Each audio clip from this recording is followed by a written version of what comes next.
welcome everybody. Good morning, and thanks so much for coming along to our virtual event this morning to celebrate International Women's Day.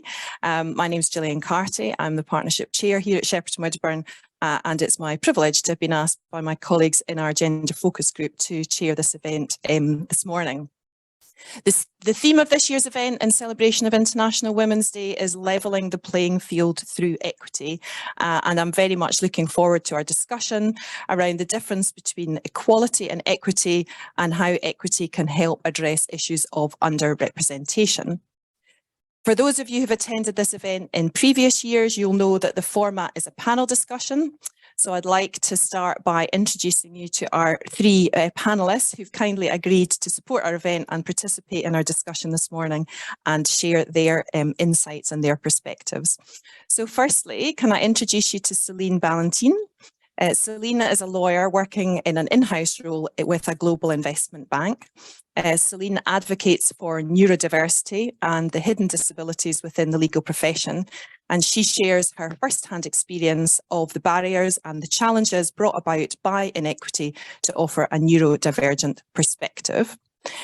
Amanda Millar, I'm sure, will be well known to many of the lawyers in the audience from her previous role as President of the Law Society of Scotland, a position that she held between challenging times in COVID, between June 2020 and May 2021. Prior to that, Amanda held a number of council and board positions at the Law Society over many, many years, combining those roles with her private practice, specialising in incapacity and mental health law. Amanda is currently the chair of Samaritan Scotland, and she is also the chair of the Court of the University of Dundee. She is a passionate advocate for inclusion and is the first visible member of the LGBTQ+ community to hold office as President of the Law Society. She has used her lived experience to deliver positive outcomes through inclusive collaboration. And finally, can I introduce Professor Laura Macgregor, who may be well known to those of you who studied at either Glasgow or Edinburgh universities over recent years. Probably a bit of a time for a disclaimer from me, because Laura and I worked together for a number of years here at Shepperton Wedderburn and became very firm friends over that time. And I like to think that I played some small part in her decision to pursue her academic legal career with everything that went with that. I can't claim anything for devising the career plan, but certainly it was much discussed over several glasses of wine before she finally took the plunge. And so I and many of us were delighted to see Laura in the summer of 2020 appointed to the role of Professor of Scots Law. And when she took up the role, she was the first woman to hold that position in the seat's 297-year history, which probably shows why we're having discussions like this today. Okay, so a few quick housekeeping points before we start. This is, as I said, a panel discussion, but we're really keen to get your input. So if you would like to pose a question, please use the chat function at the bottom of the screen. I think we're all used to that by now, to pose your questions to the panel, and we'll look to try to get to as many of those as we can at the end. One of my colleagues is going to be helping to moderate the chat function for me so that I can direct questions to the right panellists. So if you have a particular panellist that you want to pose the question to, if you could just make that clear at the start of your question. We're also recording today's session, so it will be available via a YouTube link after today. So if you've got any colleagues or contacts who aren't able to join us this morning, who you think might be interested in viewing the recording, then please pass that on to them. And just in case there's limited time at the end, can I just express my thanks to my colleagues in our Gender Focus Network group, and also to my colleagues in our marketing and business development team for all of their work in putting together this morning's event. So, with that housekeeping done, let's move on to the main event. I thought to kick off the discussion, ladies, we might start with a bit of a reflective piece, because I think it's really only relatively recently that organisations and employers have taken on board that difference between equality and equity. And I think that also reflecting on what progress we think we have made can also help inform how we might look to the future. So for me, in reflecting back, I've got a bit of a milestone this year. In the autumn, it will be 30 years since I started my training contract, and there's not a huge amount to celebrate about that, but that does at least give you the benefit of some perspective on things. So I tried to imagine myself having this type of discussion back in 1993 when I first started working. And in this imaginary conversation, I suppose I had to acknowledge to start with that at that stage, I wouldn't have appreciated or understood the difference between equality and equity. I think, certainly speaking for myself and possibly for a lot of my female peers, we were probably of the view that the equality of legal rights that had been secured in the 70s in terms of equal pay and protection from discrimination, that would be what it took to make our experience in the workplace and in our careers equitable and equal to our male counterparts.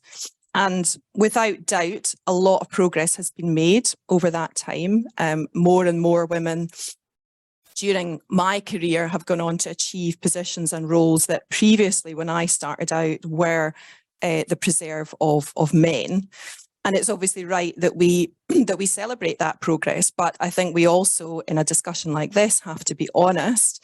And I think that often the lived experience of women has not been the same for a range of reasons that we might come on to touch upon. And I think back in 1993, if I'd been courageous enough to kickstart a discussion like this about equality and equity and what the differences are, I think, as well as being met by those blank looks, I would probably just have been told, well, that's just the way it is. And I think the expectation probably very firmly would have been that to get on and to progress in careers, whether as women or as part of any other underrepresented group, the expectation was that you would just have to fit into the dominant group. And that underrepresented groups would have to either mask their difference or model and copy the behaviours of the dominant group. And I think the idea that different people, different individuals might face different blockers, or they might need different resources or support or policies, I think that would have been alien. I think it was a bit of a one size fits all, and everybody just had to find their way of fitting in. So that's my kind of perspective and reflective look back. And I think, Laura and Amanda, I hope you don't mind me saying, I think you're probably of a similar vintage. So I suppose I'll open up the discussion by, does that version of that conversation and what that might have looked like, does that resonate with you?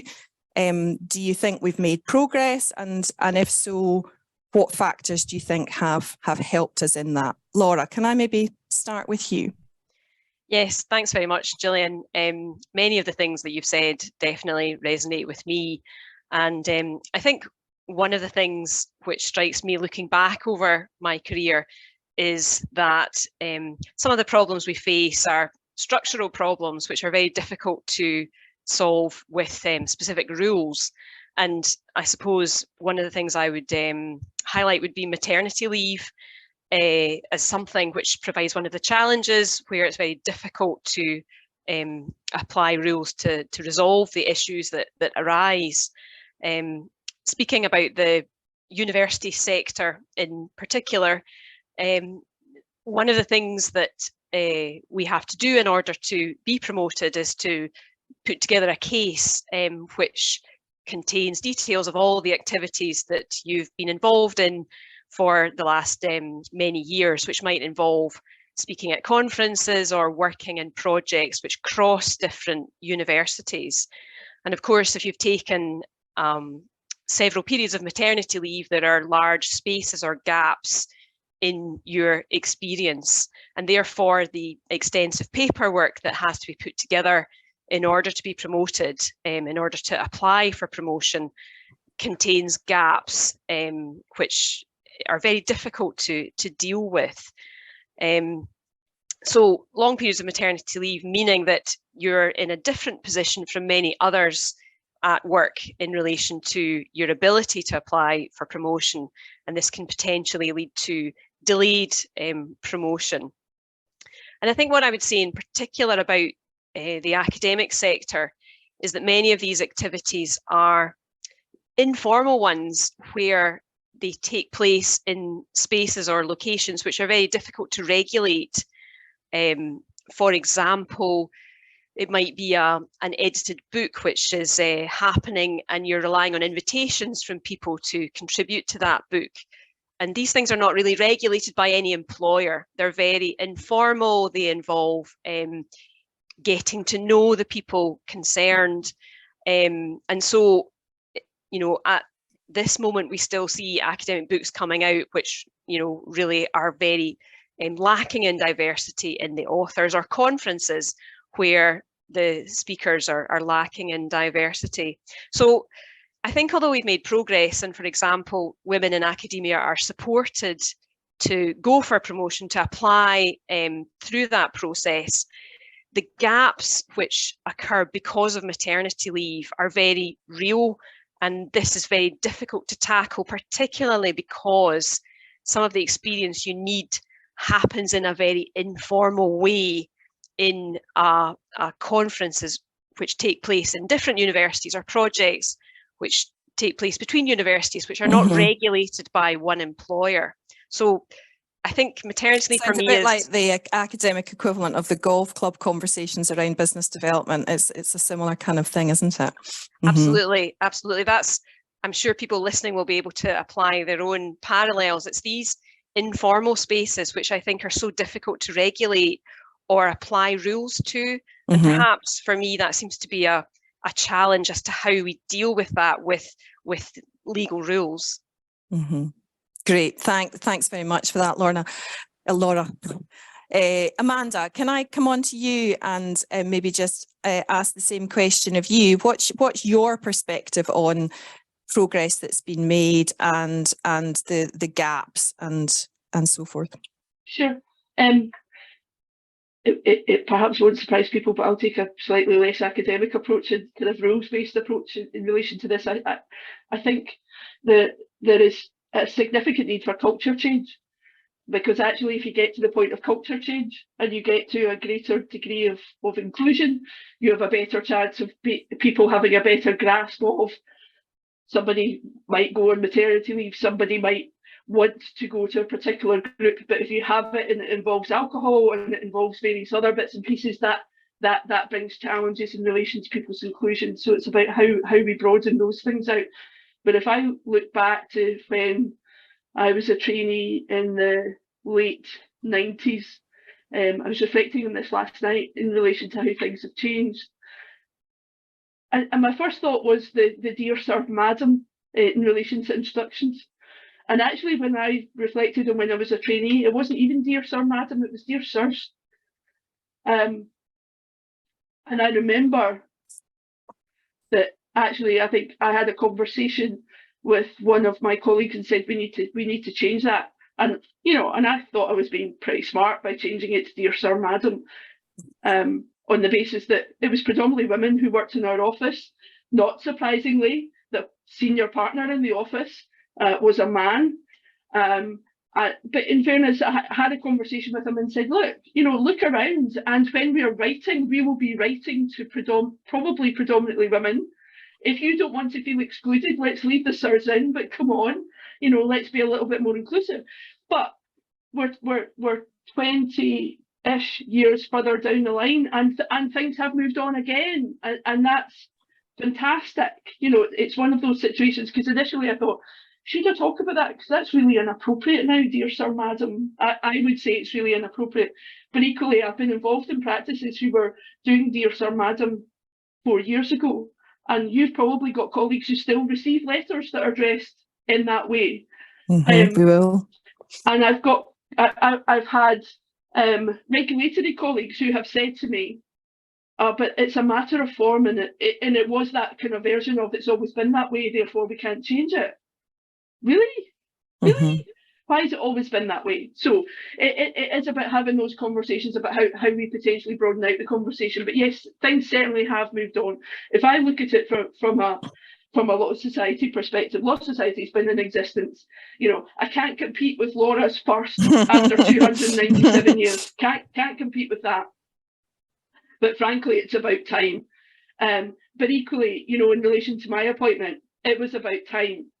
And it isn't a situation of, right, it's time that we have to have one of those, because that's just nonsense, because we're not all rubbish. Women are not advancing in the way that they should. Other, gender generally is not advancing in the way that it should. And it's not because people are idiots, because they're not being struck off to a disproportionate degree to men in that sense. And before anybody panics, the number of people being struck off is tiny in any event. But there is still a lot to do. Caroline Flanagan became the first president of the Law Society in its 70-ish year history. I think in the early 2000s, if I remember rightly. We've had four female presidents since. We're about to have our sixth in Sheila Webster in June. But the profession has been predominantly female entry for at least a generation. Yep. Probably longer now. All of us will have been in majority female classes. And there is an issue in relation to progression. People have progressed, and that's great. But are they progressing because they're having to deliver in a way that people expect because of the structural issues that Laura has talked about? We've definitely improved things. People have pronouns on the bottom of their emails, although it's interesting because I'm working with lots of colleagues today who have pronouns on their auto signatures, but I'm the only one with my pronouns as far as I can see on today's screen. Some of it's about wider thought process and proper cultural, genuinely understanding and getting ultimately involved in the conversation. But yes, we've made progress, but frankly, we do still have an awful long way to go, because I accept, Gillian, we probably saw those blank looks 30 years ago, but I was still seeing them not that long ago, and had colleagues who said, but we're nice and inclusive because we've got X number of so-and-so types of people and X this and that, and the next thing, yeah, but you're not promoting them, you're not doing anything with them, and actually you've recruited them by accident. And when you look at how you are then treating your colleagues and how you make them feel in relation to being included, etc., you look back and they're not there anymore. And why is that? Because you haven't made them feel valued. You haven't cared about their skill set, their lived experience, and the opportunity.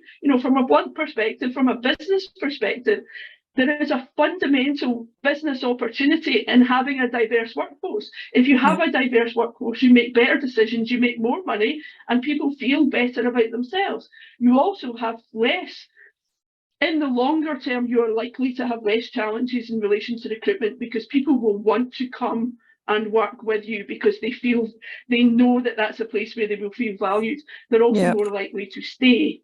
Yeah, and I think that point you make around cultural change is really important, because I think there are both push and pull factors in that, aren't there? And I think one of the drivers, undoubtedly, I think, has been that war for talent, that investment that organisations make in developing their people, and they want to not only recruit the very best talent, but they want to retain it and promote it, and see that talent held within their organisation and not leaking out anywhere else. I think also we have to recognise that I think one of the things that has started to effect change in that recognition that it is equity that will deliver real inclusion is that willingness of people in leadership roles, and I'm male and female colleagues in that, recognising and being open-minded that that there needs to be an engagement in these types of discussions. And I think for me, that's probably the thing that has changed the most in the last decade, maybe more accurately the last 5 years, and why so many organisations are having those kinds of discussions. If I come on maybe now, Celine, I'd like to bring you into the discussion. In my head, I've been thinking about this progression from equality to equity as a bit of a spectrum that we kind of move along as a society, as a bit of a journey. I still can't find a better word to use than journey, despite our pre-meeting discussion. And I think as a society and as business organisations, I think we have become much more confident in talking about the needs of different groups and different individuals. But I think the pace at which those conversations are taking place is different for different groups. So if I think about my own firm, we started our work on diversity and inclusion probably about 7 or 8 years ago now. That started very much focusing on gender issues, very closely followed by inclusion of colleagues from the LGBT community, more recently, we started talking about issues around social mobility and around ethnicity, but neurodiversity is much newer to us. That's probably only been in the last year or two. And I think that even for people who are actively involved in this area and are very open-minded to learning in this area, it's a pretty poorly understood aspect of inclusion. And I think a lot of people are much less confident in understanding the needs and the lived experience of neurodivergent colleagues. So I think it might be helpful, Celine, to open up this part of the discussion. If you could maybe explain for us a bit more about your condition, about your lived experience, and the tools and strategies maybe that have helped you in the workplace. Yeah, sure. So to start, I have autism spectrum disorder. So this used to be known as Asperger's high functioning autism or low functioning autism. So it's now, it all falls under the umbrella term of autism spectrum disorder, which is a form of neurodiversity. So within the bracket of neurodiversity, we have things like ADHD, dyslexia, autism, I think dyspraxia, and essentially it's just differences in the brain and how we think. So I'm going to address autism because that is what I have, that's what I have experience in and what I'm familiar with. The thing that's important to know about autism is it's a spectrum. If you usually say, if you've met one person with autism, you have met one person with autism. So what I tell you today will apply to me. There may be some similarities between others, but it's not how to say directly applicable to someone else with autism. So for me, I have issues with communication, believe it or not. Mainly to do with language and words. I really, really struggle with words. I take everything very, very literally. So that might not seem problematic at first instance, but I will draw on later why it can be. And I also have sensory processing disorder. So that's essentially, I'm very hypersensitive to my surroundings. So that's going to be taste, smell, sound, light.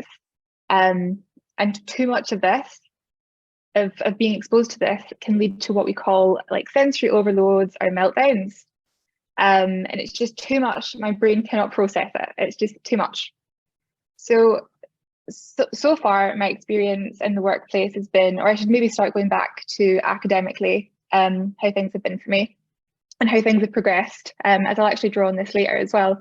So to give you some context, I actually failed on majority of my GCSEs, and I couldn't do A-levels.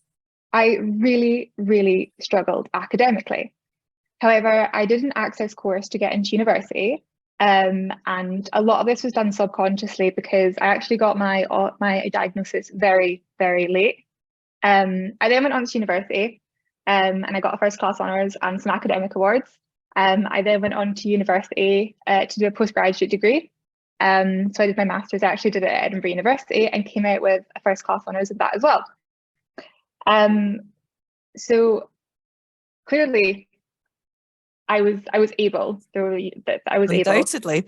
able. However, what actually happened is I then got my diagnosis and everybody's perception changed, which is a little bit strange to think about. But from what was one morning to the next, my dream of becoming a lawyer was essentially shattered. I was told to revisit my career aspirations, ambitions, and dreams and whatnot, and to consider something that was more within my capabilities.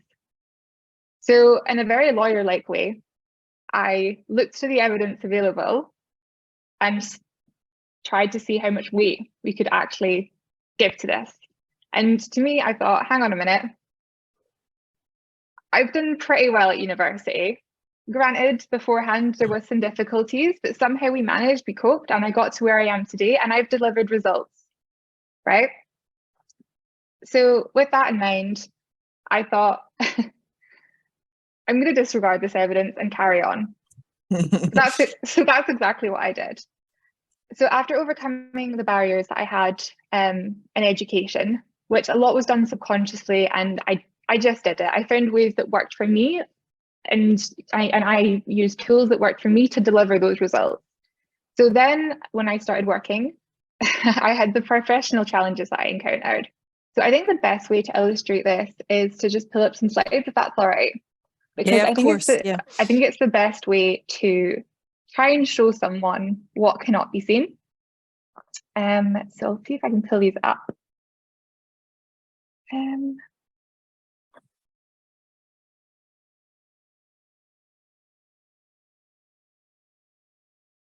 So normally you should be able to see my screen.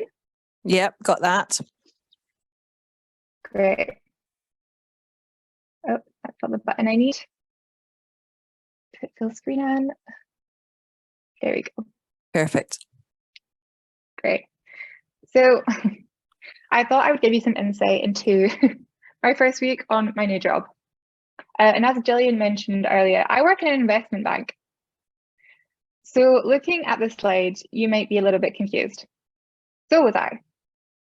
So to give you a little bit of context, I started this new job, and like everyone is when you start your new job, you're nervous, you're anxious, you know, you're worried, can I do this job? Will I be okay? And whatnot. There's a lot to learn as well. And so I'll take you through the first example I have. I think it was, yeah, it was first day or second day it might have been. And my manager was taking me through one of the bank's contracts that we have. And he said to me, as he started taking me through it, he said to me, so this contract here is the bread and butter of the agreements. And at this point, I'm like, oh, bread and butter. What does he mean by that? Because he doesn't mean bread and butter. He's holding a contract. So I'm squinting at this point, and I'm like, bread and butter. Okay, well, I guess, you know, that's a fundamental. It's a basic. Oh, right, okay. And I'm trying to piece it all together. But as I'm doing this, I'm trying to do it at the same time. He's now halfway down the contract. So I'm like, right, okay. I'm trying to catch up. And then he's mentioned something to do with operations. And because of how my mind works, this is what I thought. I think operational, and I'm like, wait, what? So I'm now trying to figure out what we're meaning by hospital, or what we mean by operations. And I didn't have visuals in front of me. I didn't have, you know, some of the resources that I needed. And the last picture you'll see here is blanket reviews. And to try and give you an idea of what happened here. So he was explaining to me that as part of my role, I'd be working very closely with business, and we asked business to be very specific with us and what they come to us for. And he said, oh, and we don't do blanket reviews. And I'm like, okay. And I did think it was a little bit odd, but I didn't think about it too much at the same time. So I was like, okay, we don't do blanket reviews. And as time went on, and it took me about 2 or 3 months to fully sort of catch up with everything, I kept going to colleagues and asking questions. And he said, yeah, but back to business. We don't do blanket reviews. And eventually I was like, why do people keep saying that? And I was like, oh, blanket. They don't actually mean blankets. Mm-hmm. So at that point, I was like, okay, guys, we need a team talk. Yeah. I did tell you that I had autism, but it was in one of those moments that you realize you don't actually know what it means. However, I had told everyone I had autism, and I tried to tell them what that meant. But then when you show someone this and you say to someone, yeah, I thought we were talking about operations in a hospital, or I thought we were doing blanket reviews, as in, you know, we review blankets, it raises a question mark. It raises a very big question mark. And honestly, I can understand the concern. I really can. But there's now a focus on this. Can you do this job, essentially? You know, are you going to, you know, you're telling me you're struggling with words. Are you going to be able to do everything we need you to do? Can you do these client calls? Or there's a lot of sort of concern that's now came about it. But you interviewed me. You didn't know this. You saw my CV. You saw that I can do it. Why are we now focusing on this? Why is this became the focus? And why are we looking at it as if this is now a problem? We're both on the same side. We're both on the same side here. I want to do this job. You want me to do this job. I want to do it well. So instead of seeing this as a problem, why don't you listen to me and give me what I need to deliver the results that I have previously? Yeah, it's interesting, isn't it, how we're subconsciously, I think, programmed to think that there's an issue with the competence or the ability of the person on the other side of that conversation. It's a bit back to what Amanda was talking about, is that, you know, people haven't been progressed. It's not because they're rubbish. It's you know, just because there's something else, and that we're not actually culturally conditioned, I think, to being confident in exploring, is there another reason, or is there support, is there something else that can be done. So when you had that discussion, a very brave discussion, I may say, in the world in which you were operating in as a new colleague joining a team. And thank you so much for your candour, because I think you have undoubtedly explained that to many people on the call who wouldn't have been aware of some of the issues that you and other people with similar conditions to you might face. So what were the tools and strategies? What did you ask for in terms of support or help? Because I love your phrase, we're both on the same side here, we both want the same outcome. So how did that conversation progress? So initially, when I did ask for the tools, and this is where they realised that it really was important to me, I did initially ask for like training videos, things like PowerPoint. So when we say operations, I can see they're actually referring to this when they mean operations, not in the way that I think operations. So the visuals really, really helped me. Training videos as well, usually because when we do one of these, perhaps even a Zoom training that we sometimes do, there could be one word that throws me, and that's now, you know, thrown me for the rest of things. So having accessible training materials, and by that I mean you can actually access them, because I also had that issue. You want to log into the training materials, the passwords, the links are broken, you know, actually have them accessible, have them up to date. One of the most useful things I did was explaining it as well to colleagues. What does it mean for me? Work from home was also a massive benefit. And my manager's been very, very flexible with me. He's basically said, you're going to have good weeks and bad weeks. So the good weeks, you know, come into your office, do your 2-3 days. And if, you know, really you're not feeling it that week, because for whatever reasons, I'd rather you recharge that week, stay at home, you know, do what you need to do and come back when you feel ready. Because there's that mutual trust that I'll do the work at home and do what needs to be done. I think one of the most beneficial things in hindsight now, but initially I didn't see it. I saw it perhaps more as a threat, but exactly what I needed. Extra time. That's what I asked for sometimes if it was exams. So what they did for me was they extended my probation period. They actually gave me the extra time. But at first I thought, are they uncertain of me? Is that why they're giving me the extra time?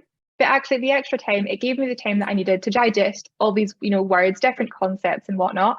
And since, touch wood, things have been going a lot smoother. So it could be something I'd say the organisations should definitely consider, even in terms of if you're going to offer a neurodiverse candidate probation, instead of it being 6, we know we take longer time to process stuff, make it 9.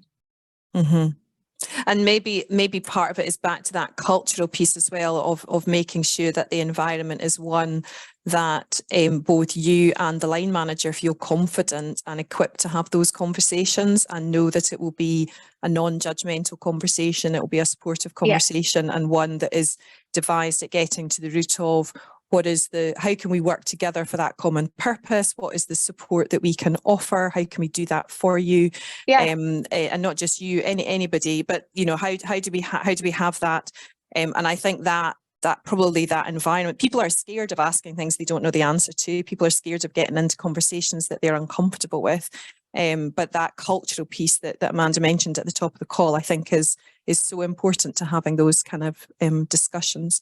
Celine, could I maybe ask you just to come off your screen sharing, just so that we've got all the panelists back on the call? Thank you. So can I, just a reminder for our attendees who are listening, and I hope enjoying the discussion, there's the chat function at the bottom if you want to ask any questions, and we can hopefully come on and get to those, if that stimulated some thoughts while you've been listening, then please put in the chat, and we'll come on to the questions towards the end. So just, I suppose, to move forward, we've spent a bit of time reflecting back, all of us, on our previous experience, but I think I'd now like to ask you to, can we project ourselves forward? Can we think about a world in which equity, whatever that means for each of you, is actually embedded into, let's say, our workplaces? Maybe broader society is a bit more challenging, but at least into our workplaces. What does that look like? What does that feel like for you? What do you think we as colleagues, we as employers, what are the things you think we need to be thinking about and working on in order to help achieve that vision of equity?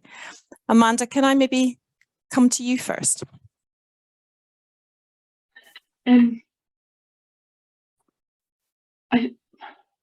I think there are colleagues who still need to get to the point where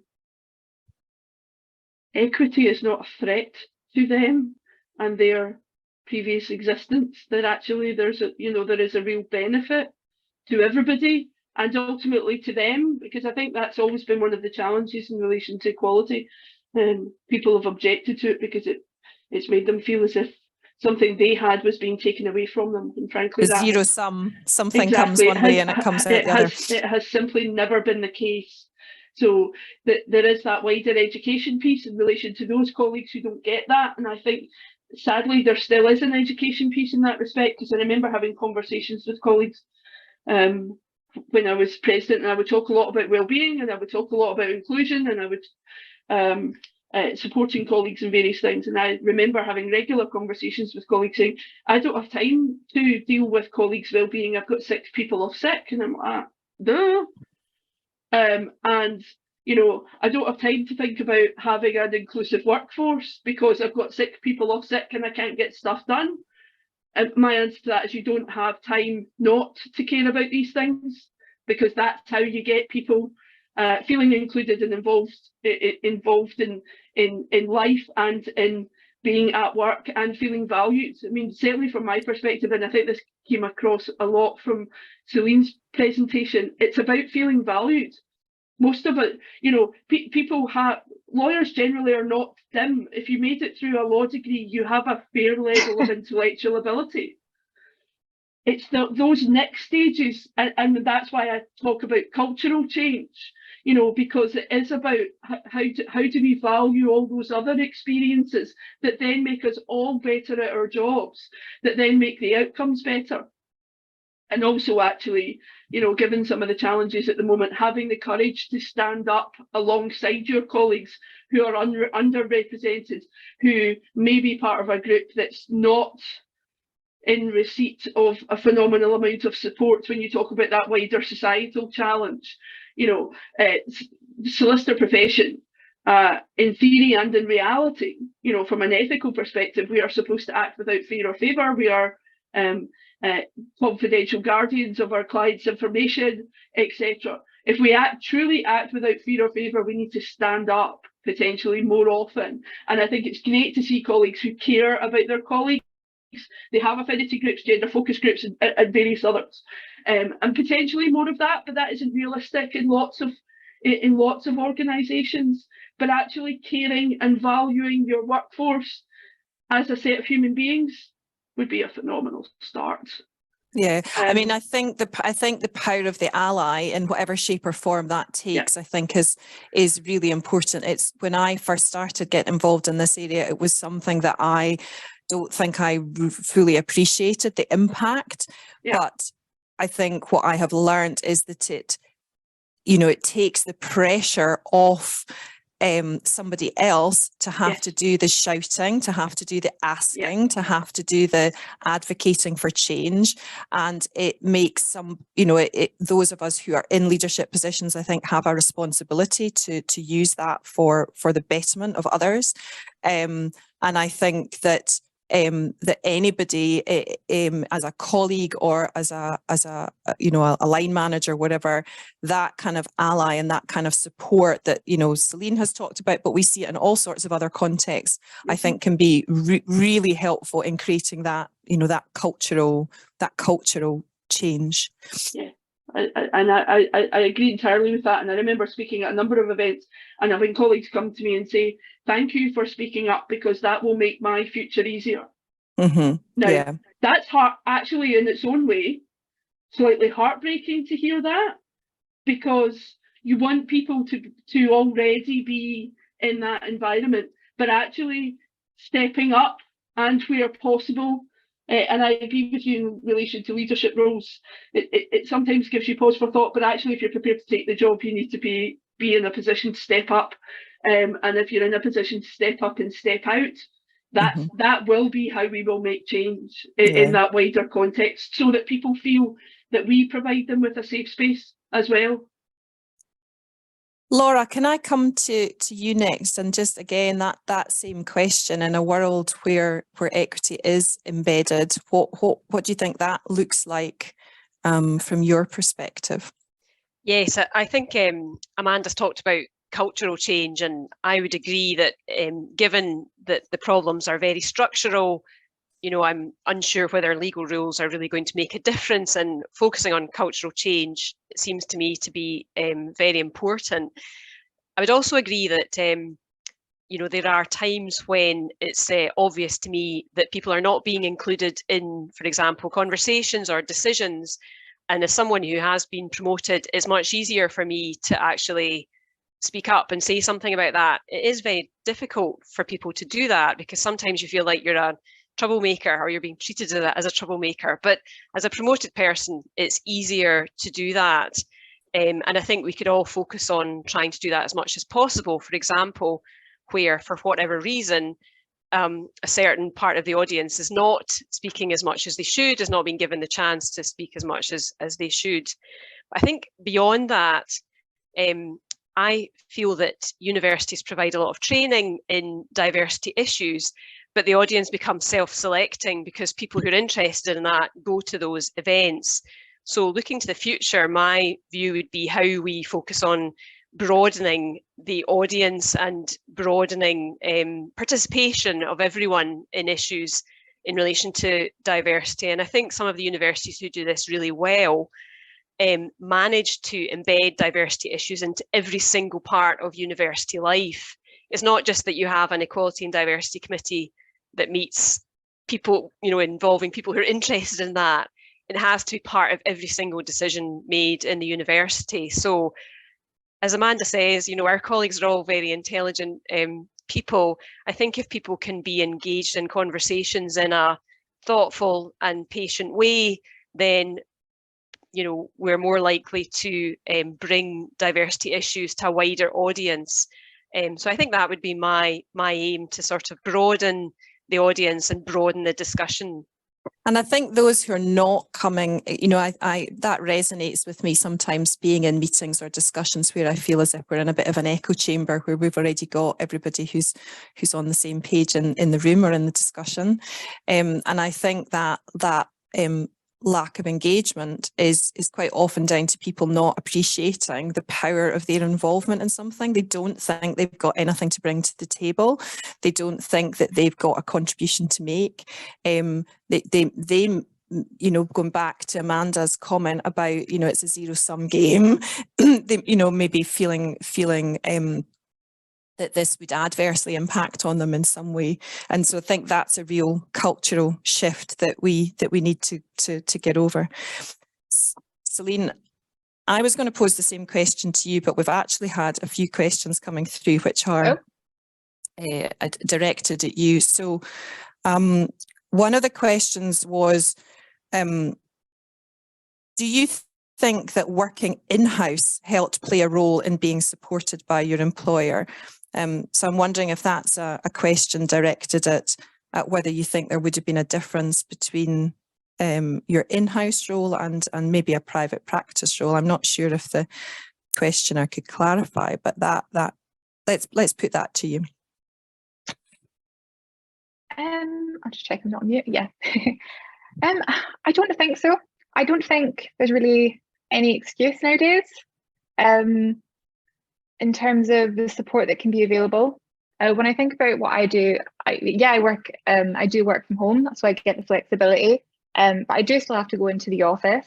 Mm-hmm. I do think, I still have to work with HR and my manager and tell them what my needs are.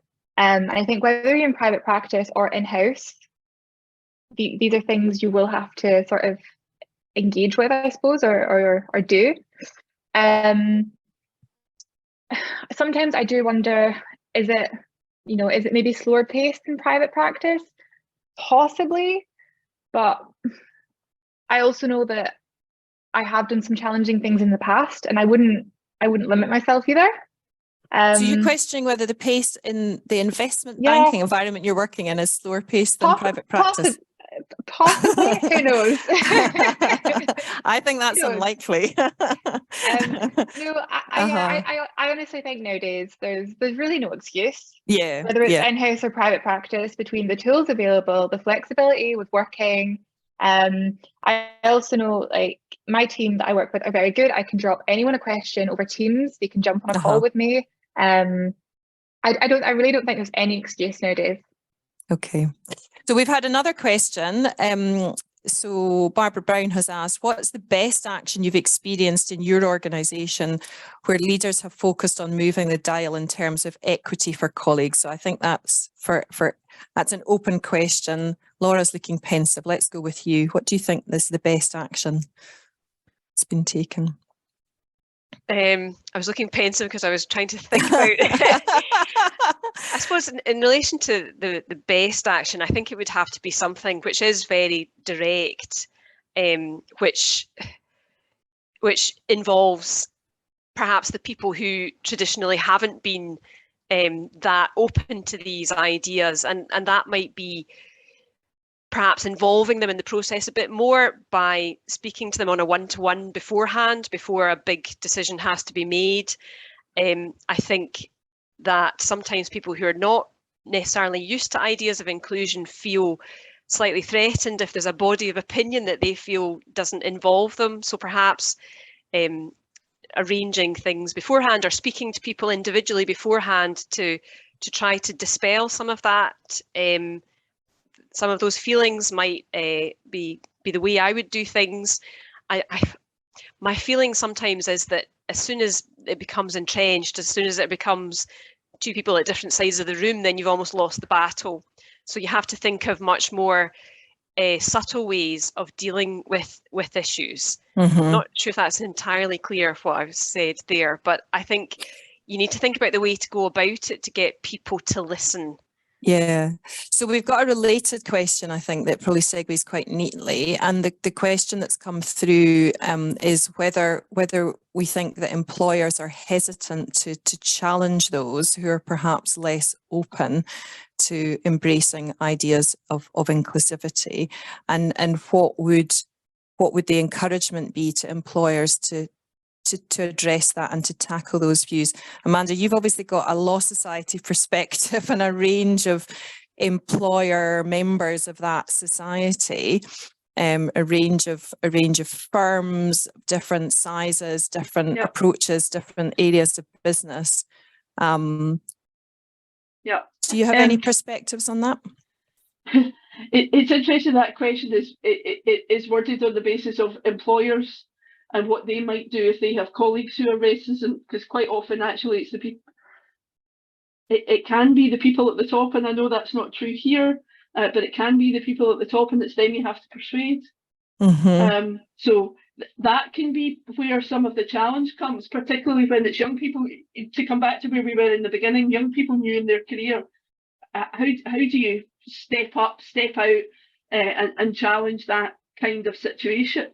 I think certainly from a law society perspective, to come back to the previous question, and this isn't necessarily about including lots of people, but actually it's about showing that there's merit in changing things. During the year that I was president at the age, we changed the constitution to have gender neutral language.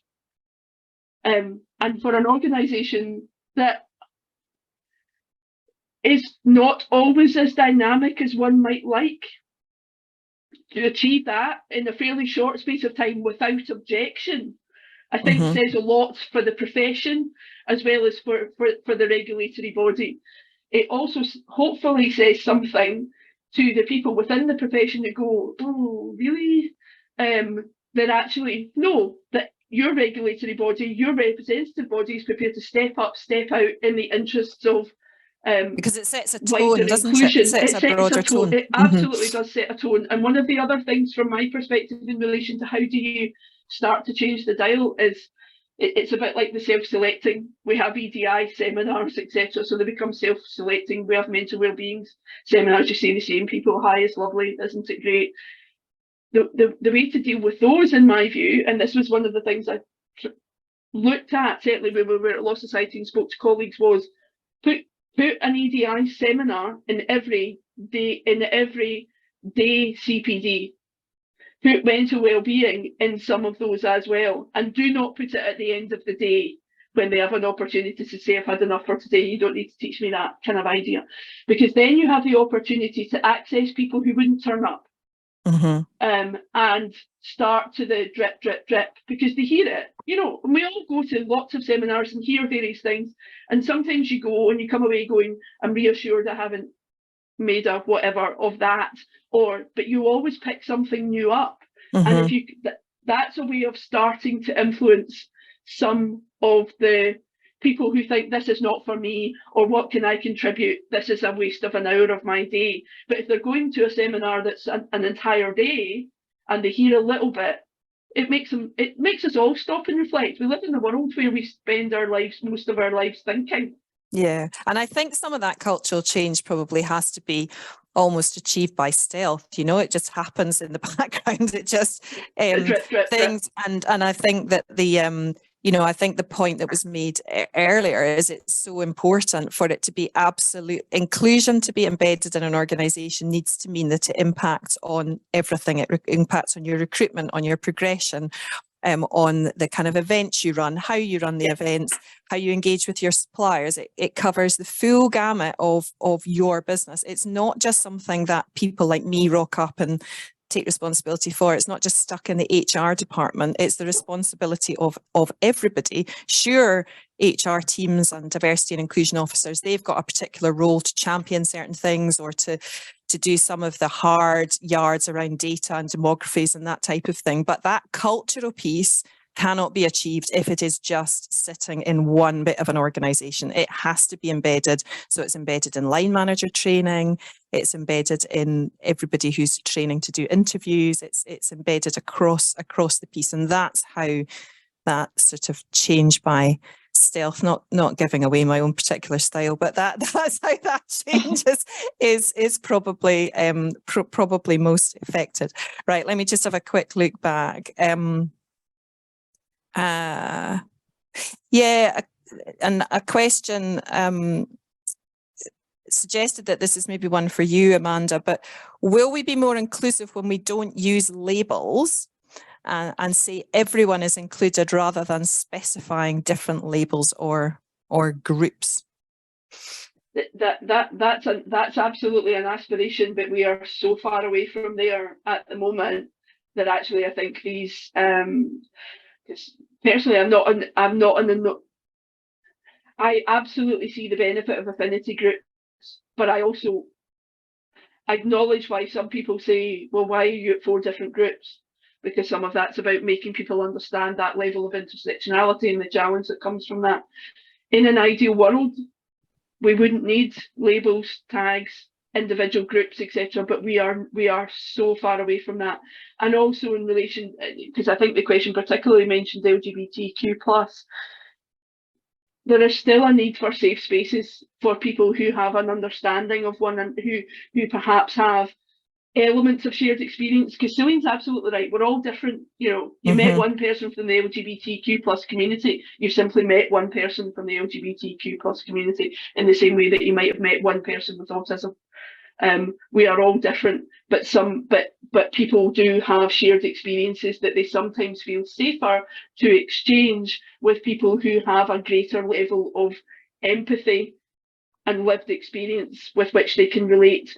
But also, it's fundamentally important to come back to your point earlier, Gillian, that having allies in those groups, people who are open-minded, who want to open their own minds and gain their own experience so that they can be supportive allies, those are as important. Yeah. Yeah, no, I think that's... It's a nice idea, but we're not there yet. Yeah. I'm conscious of time, and I think we're probably coming very, very close to the end. I think, Celine, maybe I'll just pose the last question to you, and picking up that thread about, you know, you're only speaking as your own lived experience of your condition. But for those of us who want to maybe broaden our knowledge and broaden our understanding, who maybe are or may in the future be working with colleagues with a neurodivergent condition, what's the best way to go about informing ourselves so that we are in a position to have those conversations in a positive way? So I'd say something that I come across a lot is I will say to people, oh, I have autism. And they're like, oh, okay. I'm like, but do you know what that means? Yes, I do.